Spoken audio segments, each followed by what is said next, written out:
Gusti pan Gusti mah maha kawasa atuh endek kadatangkeun rezeki mantak naon di gunung di leuweung kudu abdi ka kota capek ieu make kudu ka kota keneh bae haju eta make leungeun manusa tah abdi nu teu resepna mah hayang langsung ti Gusti gedebug kitu tah mun roti-roti bug ka handap emang pikiran urang ge kos karar itu eta pikiran urang teh majar urang mah ibadah teh kos kitu cek Gusti Allah gimana encan wajar jadi wali aing kuari mah ulah waka zuzuhudan kaleuweung cek ngana maning mondok heula bae santren teh ngan kiai can kailmuan ku sia ilhamna maksudna kos kitu teh ulah waka kholwa ka gunung kaleuweung lantaran ilmu kurang moal saimbang ke lain jadi wali mikung sia ayeuna neangan heula guru neangan nyana guru kebenaran eta lah di antara dua Buya Yazid Al-Bistami Syekh Ma'rufil Qurhi jadi ngaguru deui tah teu bisa nu bodoh mah di bawah zuhud teh teu bisa nu bodoh mah pan ari anu pinter mah rezeki mah geus dibagi ieu kekilitrikan mah kekilitrikan bae tetep jatuh ai lain encan wayah mah tetep teu bisa boro-boro jauh nu geus di bibir ge ai lain bagian urang mah kapan kokotok jago dipacok sok tinggal urang we naleungkeun ye sia geus di bibir aing da kan urang keur ngadahar jagong aya kotok jalak eta mah percis teh mah kos calo duit mentaan ku babaturan set atuh lain milik ulang motor lain milik urang dibawa ku pamalingan. Nah ige supaya teger dina ilmu urusan kazuhudan masantren heula mantak moal bisa jelema diangkat jadi wali lamun teu masantren moal bae ka jadi kumaha kajeun teuing nya di Trisakti di UGM misalna yeuh kuliah mun selain kuliah de kuliah lah pokona geus di mana tuh di IAIN misalna terus moal bisa lain jurusan kawalian tambah hanya ilmiah jang praktek lah kudu di pondok pesantren jurusan ilmu kawalian sakola tetap kudu mondok ya bisa enak guru kaditu kaki Ma'rufil Qurhi orang datang cek Syekh Ma'rufil Qurhi ahli zuhud bantak datang ka dia aduh aing naon encen ge ngaguru geus disebut bantak aing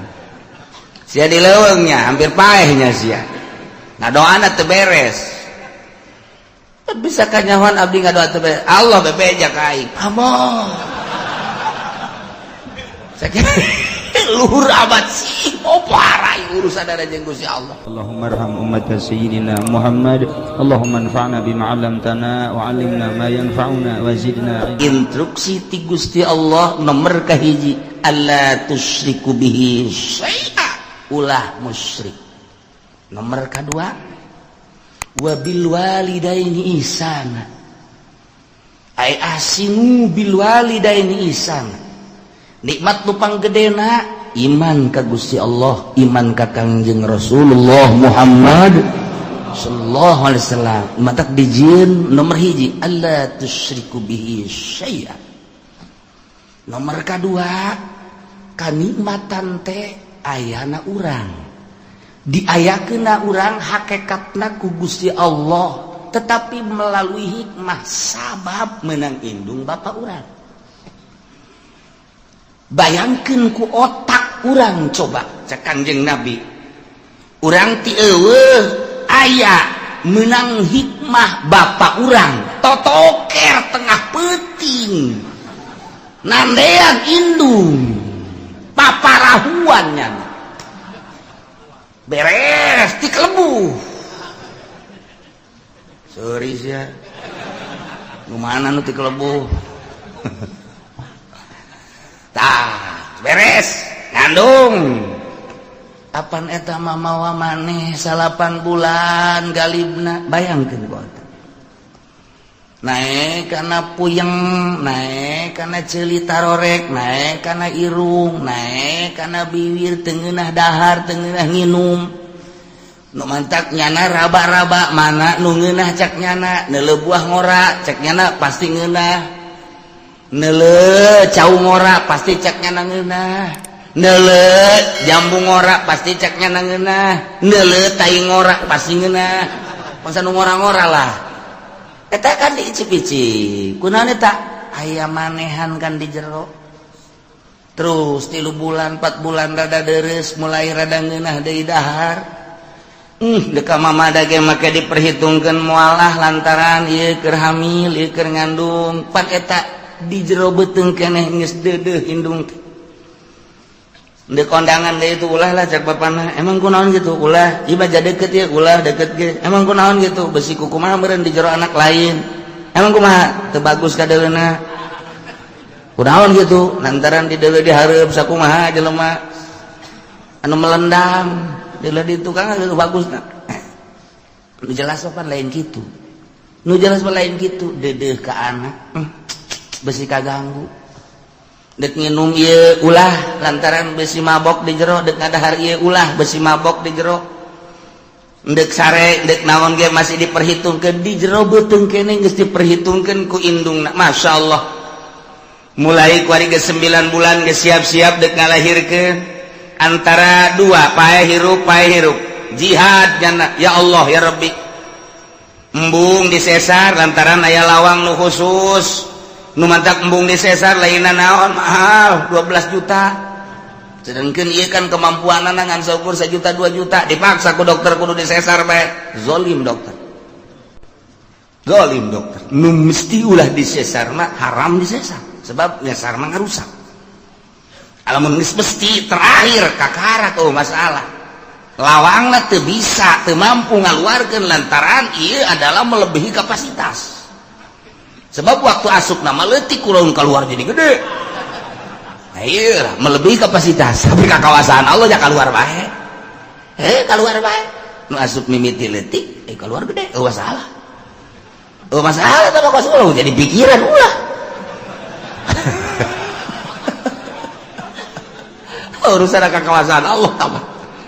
warinya ngabeten ngaheujeun borosot alhamdulillah anak aya langsung kunyana dipandian kumaha dukun dan sama disusuan teu meunang aya nyamuk teu meunang aya naon digebegan kunyana kaganggu sare indung teh pikir ku otak coba aduh langsung nyusu langsung nyusu menang sababaraha peuting mah 2 nu nyusuna seuris ya mah heran aing mah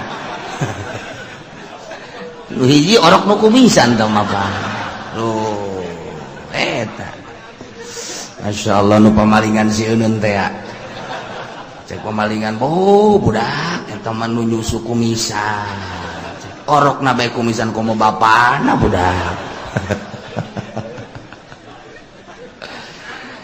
bayangkeun indung masyaallah terus beuki gede beuki deudeuh beuki nyaah beuki gede kuari terus bae diisangan dipandian waduh eta indung ya Allah ya Rabb bapakna neangan ka pabrik neangan ka pasar jang meuli susu jang meuli ambet jang meuli naon indungna ngurusan di imah bayangkeun indung bapak emang kumaha gitu ya Allah ya Rabbi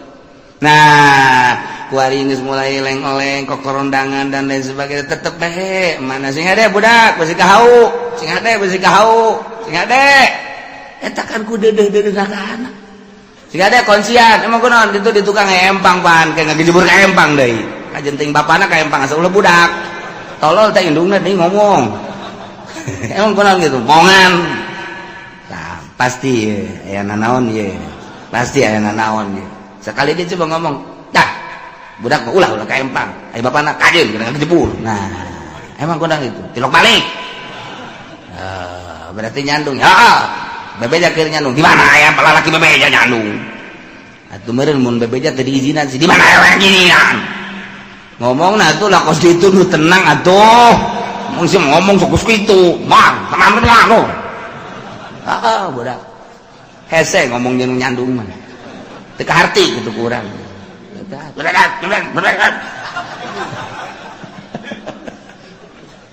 Aduh. lamun hayang nyaho jati diri urang nyandung coba ge hayang nyaho jati diri urang nu asli da nyandung beres nyandung mulai guys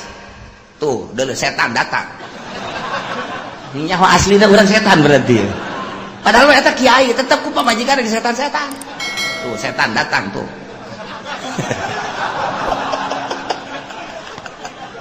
eta nyaho asli da urang cangkilan kiai di setan-setan ku pamajikan atuh komo tukang karung mah bae juri geledegan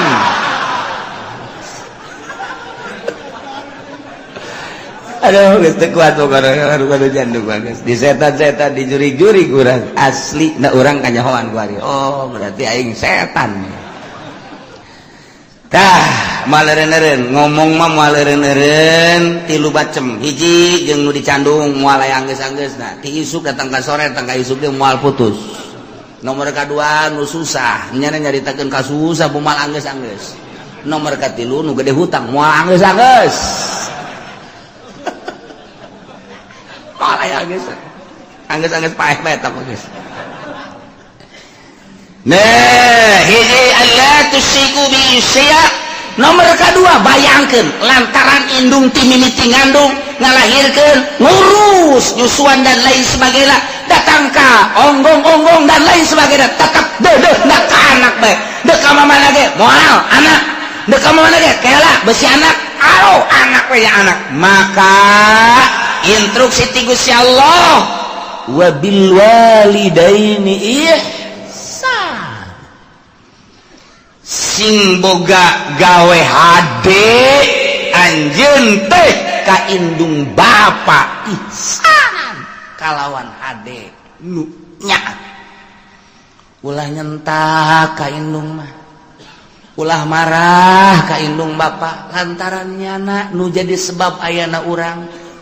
ngemantak ridallah fi ridal walidain ridho Allah terletak pada ridho indung bapa ridho Allah ridho indung bapak ridho Allah moal ridho Allah fi ridhol walidain masyaallah dua nomor katilu wala taqtulu auladakum min imlaq kalakuan nomor kahiji baheula ku parmekah teh musyrik nu mantak cek Gusti Allah alla tusyriku bihi syai'a nomor kedua kaindung bapak teh sogol urang Arab mah nu mantak diinstruksikeun ku Gusti Allah wa bil walidaini ihsana nomor katilu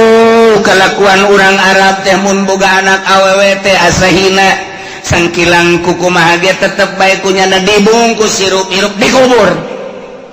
atawa mun boga anak teh lantaran ieu kehidupan teh kurang pati mantap can mapan lahir deui ka dunya teh kubur besi ngabahayakeun ka harta susah nemantak instruksi ti Gusti Allah wahai urang Arab cek Gusti Allah mak sampaikan wala taqtulu auladakum min imlaq ulah rek ngabunuh anak kulantaran rempan sieun besi pakir kulantaran di dia teh aya min aja imlakin besi pakir lain ngabunuh langsung dikubur bae kumaha kuari lamun digugurkeun besi pakir sarua bae membunuh ngaran atawa kuari mah azlu bae azlu di azlu teh artina begitu dek keluar cai bade cabut besi anakan emang kurang gitu lah can mapan dia besi pakir sarua jeung ngabunuh azlu eta nomor katilu ditahan ulah kena boga anak cukup 2 saja masuk kabeh lain kabeh cukup 2 emang kurang bayangkeun coba orang kan hanya jadi karyawan yuk atuh kan pendapatan saya kan orang lah iya imah ge can boga ieu motor gen kreditan kumaha lamun timbul anak deui ya pokoknya mah besi susah lah ka ditunda tah eta kos kitu teh ngabunuh ngaran dilarang ku agama kabeh larang ku agama mun sieun pakir azlu lempang ku agama besi pakir mesin besi pakir mah. Kemudian atuh ayeuna mah kitu komo ngabunuh langsung mah menggugurkan besi pakir haram ngabunuh sarua bae. Aya nu ngabunuh geus kaluar, aya nu ngabunuh di jero beuteung keneh, aya nu ngabunuh tibahaneun sarua lamun elatna min imlak besi pakir tetep pembunuh keneh bae ngabunuh keneh bae haram hukum. Emang na urusan rezeki kumaha kitu cek Gusti Allah nahnu narzuqukum wa iyyahum. Muhammad bejakeun ka para kupar-kupar Mekah kunaon make jeung sieun pakir endahan dikubur hirup-hirup atawa diazdu dicabut teu diasupkeun ka peranakanana atawa manehanana ditahan peranakana supaya ulah boga anak kabeh ngaranna ye nahnu narzuqukum kaula nu agung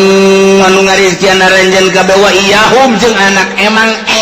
maneh kitu nu ngarizkian kaula nu ngarizkian. Kurang makan kurang percaya ka Gusti Allah,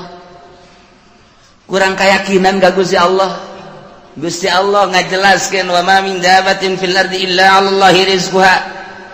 Al-Qur'an teh tepati-pati anu lempang kumalandang di luhur bumi kecuali Allah nu bakal ngarizkian.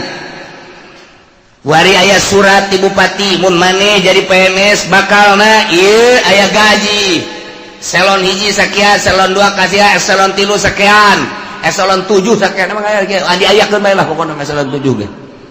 Tah, eta berbagai golongan-golongan 1 2 dan sekian. Guru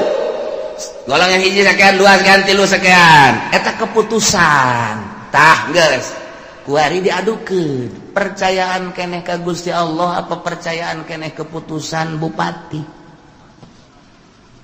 Ternyata percayaan keneh ka bupati,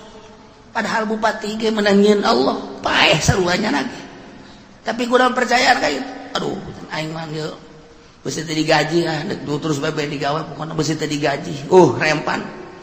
aing teu asup di ngaguruan asana dipecat aing mah ke gaji eueuh. Aya ti Gusti Allah mah ieu acak Gusti Allah aing nu ngarizkian sia mah ibadah bae ka aing sugan boga kasieun henteu teu salat atuh biasa-biasa bae tenang-tenang bae kalem-kalem bae teu puasa tenang-tenang bae tapi ku Allah dirizkian bae tah ieu urang mah percayaan keneh ka makhluk dibandingkeun jeung ka Allah nu mantak ipis jasa iman. Entek terus aya pendidikan tasawuf maksudnya supaya keyakinan ka Allah mantep dididiklah supaya bergeser keyakinan teh ka Allah setik supaya pol ka Gusti Allah. Engkena boga pol ka Gusti ini berbagai bab ieu keur bab rezeki bae polkeun ka Gusti Allah. Mandak lamun geus bisa pol ka Gusti Allah ti eueuh ka aya nang Allah. Kuari aya diurus ku Allah. Rezeki teh ya geus ditulis memeh urang lahir. Geus maksum berarti kan geus aya bagianana nu bakal ka urang moal bisa ku batur nu ka batur moal bisa ku urang. Andai kata ku kumpulan sadunya deuk meunangkeun nu lain urang moal bisa. Nu lain jatah urang kumpulkeun jelema sadunya supaya ka urang moal bisa. Nu bakal lain ka urang tarik ka urang moal bisa. Nu bakal ka urang tahanan ku sadunya moal bisa datang bae. Tah supaya keyakinan kos kitu abe mantap ibadah ka Gusti Allah. Iyalah tasawuf ngaranna. Mulai urang boga keyakinan ka Gusti Allah. Geus aing mah dagang moal, tani moal. Geus deuk ka Allah bae. Aya, teu masalah. Aya sesuai mah jeung kelas teu masalah. Ngan aya teu sesuai jeung kelas ulah.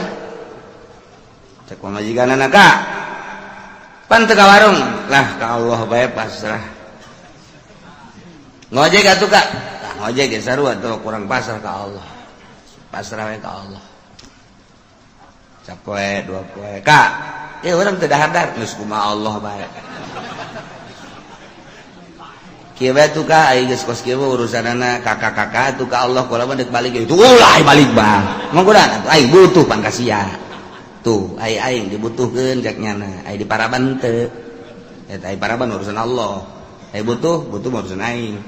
Aing puyeng cek nyana ieu kakak.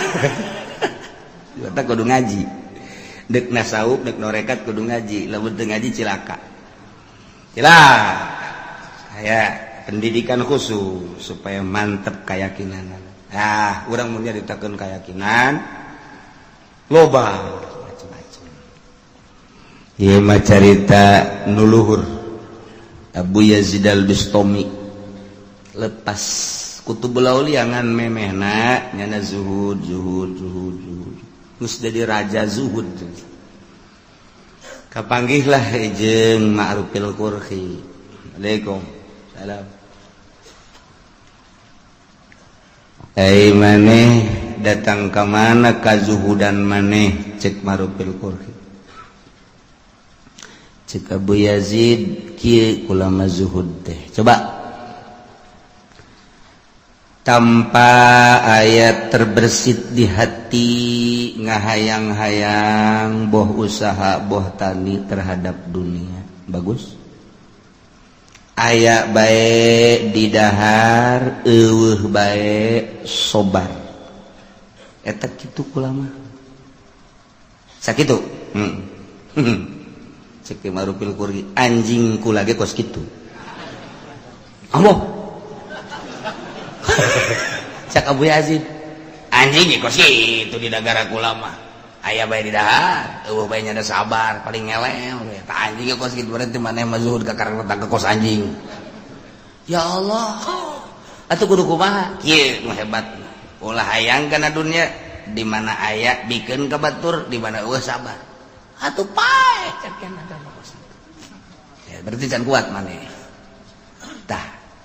Jadi Ki Abu Yazid al-Bistami jeung Ki Ma'rufil Qurhi eleh luhur dina zuhudna ku Ma'rufil Qurhi lantaran cek Ma'rufil Qurhi aya zuhud nu asli mah kos kitu aya urang sakadar icip-icip bae sasana bikeun ulah datang ka diendekeun di iman eueuh sabar deuk sabaraha poe bae paeh geus bagian ti Gusti Allah kuat teu maneh kitu lamun mah teu kuat cara tadi aya di dahar eueuh sabar aya mah di dahar sakayang eta mah anjing ambo cek Abu Yazid al-Bistami wah taat kula ka anjeun ngaguru nu mantep tak kurang lamun ka Baghdad aya kuburan Abu Yazid al-Bistami Ma'rufil Qurhi mah misah Junaidil Babaghi Sisri Sikti ngahiji geudinya Abu Bakar Shibli misah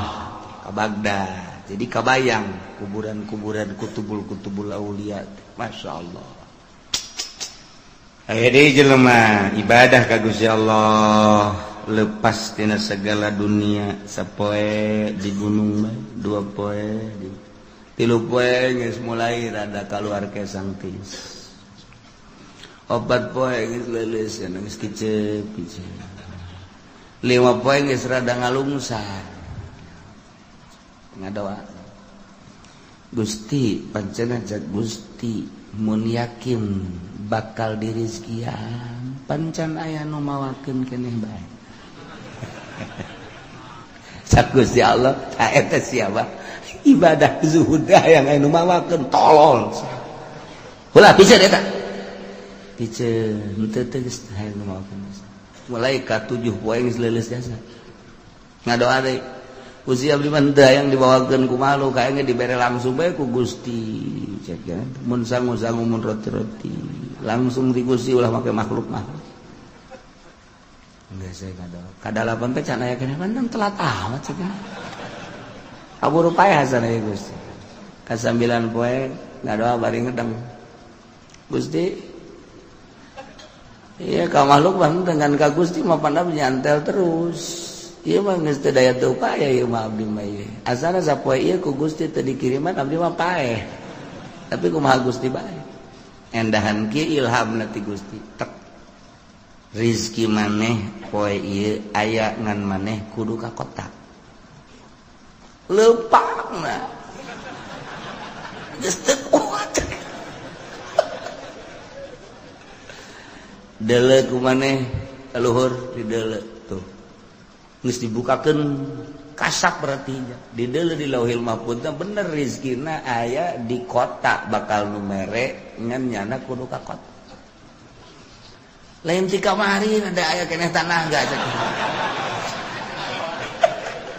teu kuat ya saya kulantaran tulisan ada di kota ya nyana ngoranda ka kota datang oge ka kota sejuk di kota kieu bener teu kebal teh aya nu mere sangu sapiring cai na sagelas gegeran diinum di dahar seger alhamdulillah ngadoa Gusti pan Gusti mah maha kawasa atuh endek kadatangkeun rezeki mantak naon di gunung di leuweung kudu abdi ka kota capek ieu make kudu ka kota keneh bae haju eta make leungeun manusa tah abdi nu teu resepna mah hayang langsung ti Gusti gedebug kitu tah mun roti-roti bug ka handap emang pikiran urang kos karar itu eta pikiran urang teh majar urang mah ibadah teh kos kitu cek Gusti Allah gimana encan wajar jadi wali aing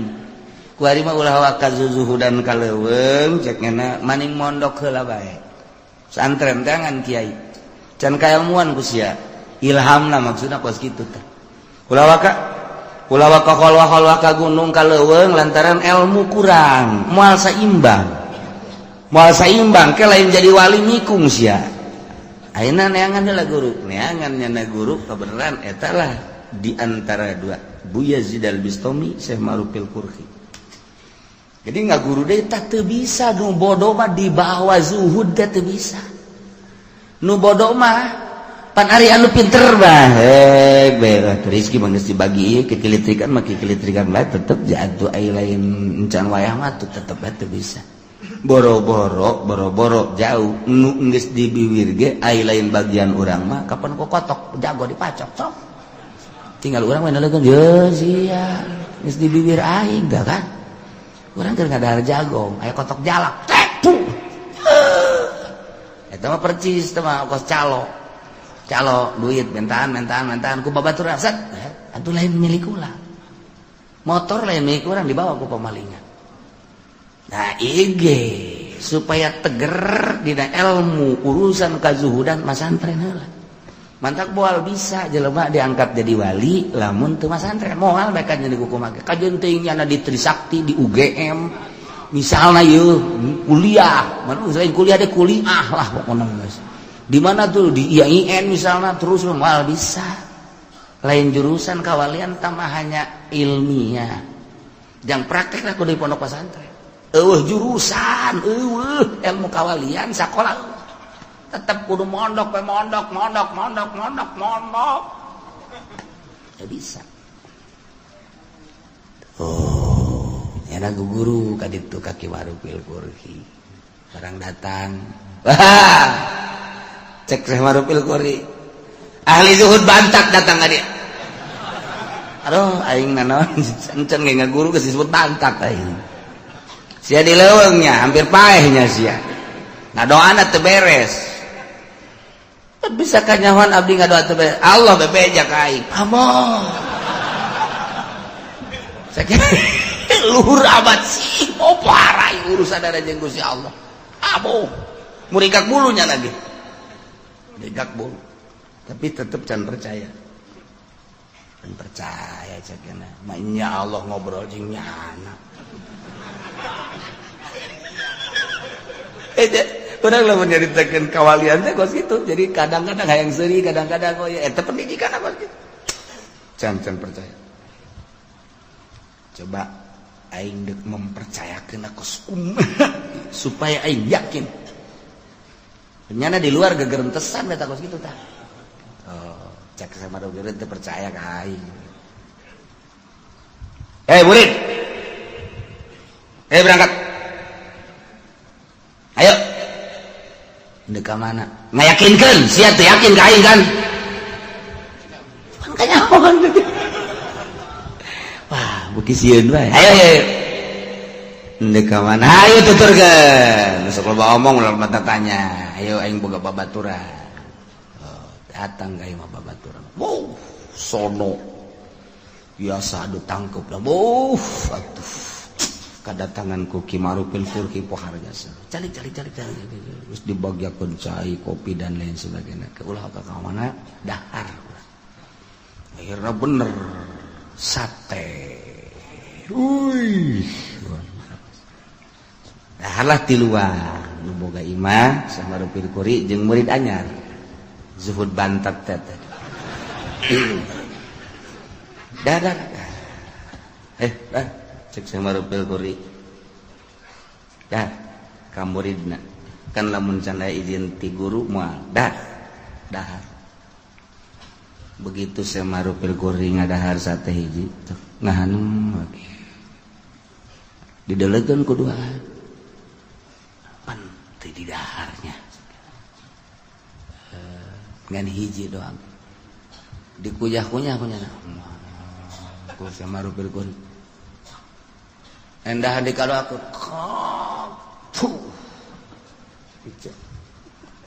ke sekolah pada pamit baik sok dahar-dahar kula pamit atuh geus pamit tinggal nu duaan urang cenah ieu ngadahar sate sakilobana itu teu ngadahar urang ngadahar dilojokeun ieu pan teu beres sih berarti sate teu beres ieu kajian ku kumaha ge sebab Syekh Marupil Kurhi mah lamun beres mah sok dahar bae coba urang tes datanglah ke tukang sate Waalaikumsalam ieu sate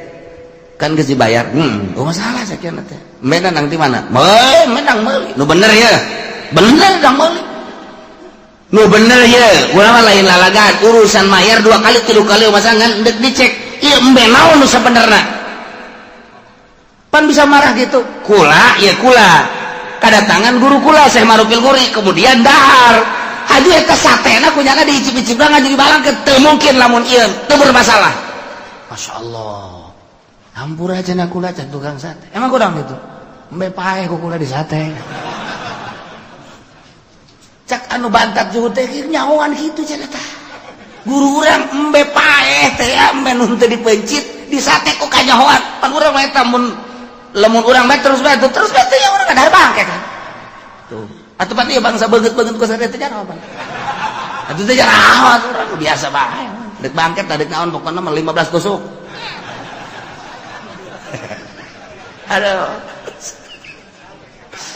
aduh atuh Bambang teh kunaon kitu ka tukang sate teh hampura geus pokona jadi kulah yang gede untung aya embe paeh anyar kanyawan lah geus bisa teh bae guguran datang ka Syekh Marupil Waalaikumsalam deuk nyaritakeun embe paehnya pan geus cakudi bae teh cak muridna teh cak muridna mama geus kula yakin ka mama yakin jasa geus kula bakal ngaguru jasa deuk ngaguru lantaran geus yakin jasa ngan ieu bae eta nu ngabejaan sa Allah maksudna nu ngabejaan Allah teh kumaha aya atuh aing mah ngobrol terus jeung Allah yang cenah aing kos kitulah kutubul aulia lumantar geus hese jaritakeun ada nyana komunikasi terus bae jeung Allah menginum sangat dibejaan ku Allah bedahar dibejaan ku Allah antara halal jeung haram menang ti mana dan lain sebagainya mentak sok aya ngahuleng bedek dahar ge kieu bae engke beusi di lembur urang aya ngahuleng kieu tah bawa ka grogol eta edan anyar eta ayo sekelumit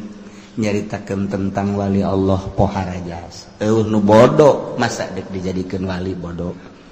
mentak mun hayang urang diangkat boga derajat tetep kudu masantren teu bisa tuh masantren cenah masantren modern teu bisa masantren modern lain ulah teu sekedar ilmiah jangan ramekeun negara urusan politik da jurusan-jurusanana urusan agama ngan endek ngajurus ka derajatna salapi teu bisa di modern lain ulah modern teh ngan sebatas beung naon bedana jeung SMA jeung asad dan bedana taruah tama ngan beda ngaran dong sanawiyah eta doang beda da sakit sarupa jang derajat tetep ngantren ieu beusi sing hade di lembur-lembur urang aya anu nurun-nurunkeun ilmu-ilmu kawalian tanya masantrenna di mana heula sabaraha taun masantrenna sebab moal diangkat jadi wali lamun teu pinter moal anti jasa hiji alla tusyriku bihi syai'a dua wa bil walidaini ihsana tilu wala taqtulu auladakum min imlaq yakinkan nahnu narzuqukum wa iyyahum wala taqrabul fawahisha ulah sok deketan bangsa fawahis kabair zina deket bae ulah komo zina nginayahan kana cacak deket ulah tu komo zinahna kitu keneh pemabokan kitu keneh perjudian mazhar minha wa ma baton tegasna nu lahir nu ebreh wa ma baton jeung nu samar ari karena Allah mah pasti bae sieun pan aya nu kieu ye jelema teh anu kieu aya anu wani nonton orkes teater lamun eueuh sasaha lamun aya sasaha mambu aya nu kos kitu anu wani aya saha eueuh saha wani bae waduh eta mah geus mempersiapkeun diri ka neraka tah jelas ieu mah di deuleuh lah nya kae anu eueuh teh nya anu eueuh teh oh aya moal emang bener loba nu wau ih lamun aing nadi ditu mah di Pandeglang nu aing daek nonton orkes aya di dieu mah mun aing dikiki di ustad-ustad ku batur ih ieu ustad aing teh kiai mah aku nonton orkes tapi lamun di Pandeglang aing nyumbang lagu guys pokona mah ya Allah ta eta teh kos kitu neraka keneh sebab nyana berarti ninggalkeun maksiatna lain lillah karena manusia. Tuh gitu kan nonton TV teh di loba jelema embung mungus kieu bae haram giliran di kamar kieu bae sorang tenang sorangan bae di kamar blontak kiai tolol jadi ayo mazharo mah bener bisa dijaga wa ma batonna nu henteu gitu di loba jelema mah mun ka HP ge haram ya haram eueuh jelema bae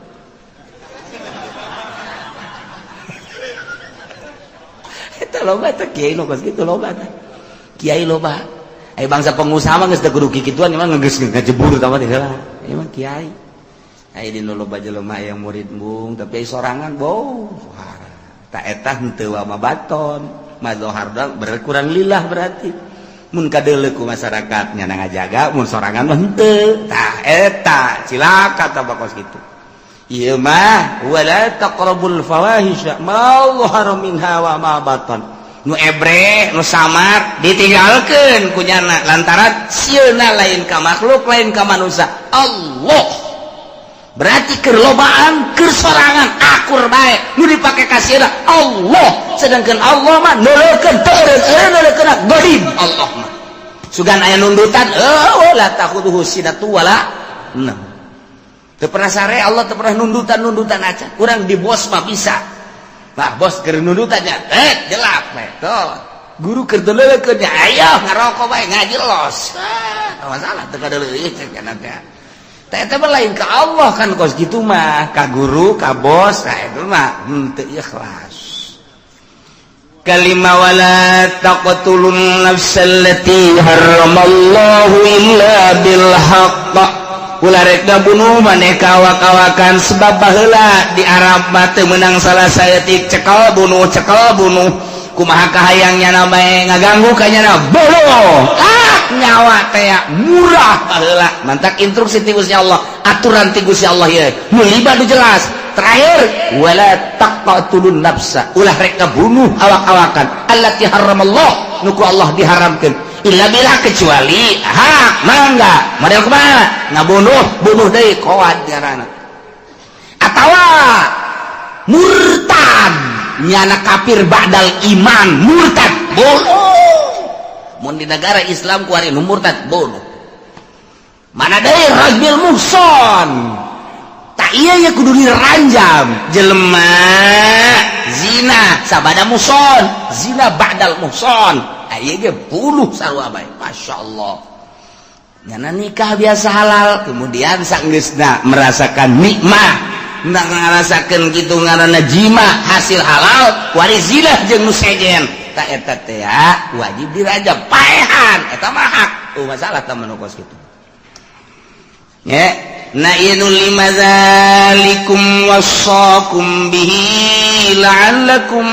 taqilun zalikum tayyinu lima tadi nu geus dicaritakeun wasakum eta Allah marentah ka aranjeun kabeh la'allakum taqilun supaya aranjeun kabeh berpikir awas nu lima ieu alla tusyriku bihi syai'a nomor kedua wabil walidaini ihsana, nomor katilu wala taqtulu auladakum min imlaq, nomor kaopat wala